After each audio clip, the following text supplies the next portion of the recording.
Elaine Shauger here, APS at Perfect Swing Academy. This is January Shauger, the only master in the whole world of golf.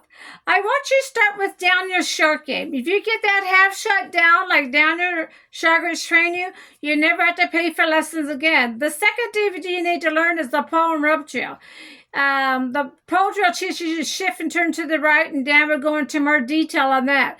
The rope drill teaches the hills up and down, knees back and forth, elbows back and forth. We do not do wide stance, and we do not swing fast.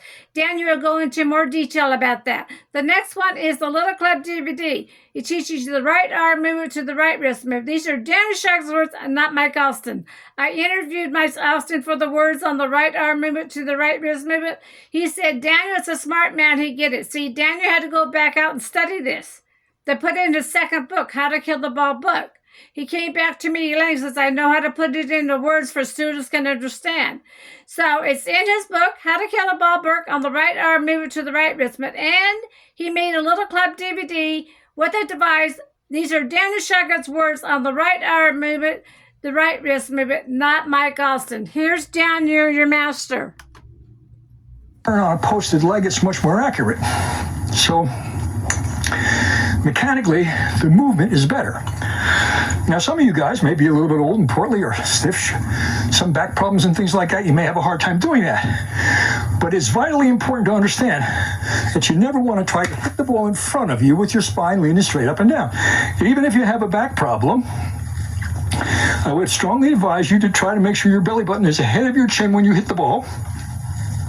And here's why. We talked about the bottom of the arc being right under the swing circle center, and that it would hit the ground in the line that the spine is. Now, if the spine is leaning forward and the bottom of the arc is over there, but the ball is over here, that means when I strike that ball, that I'm striking it much closer to the beginning of the arc than the end of the arc.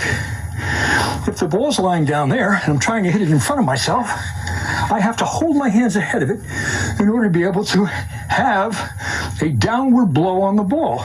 If I didn't do that, my spine's straight up and down, the bottom of the arc's below my swing circle center in line with my spine, I would be picking it clean. For a second, I want to talk about the release arc of the club head.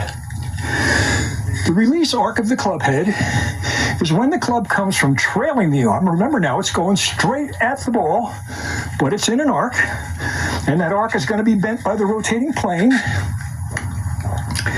That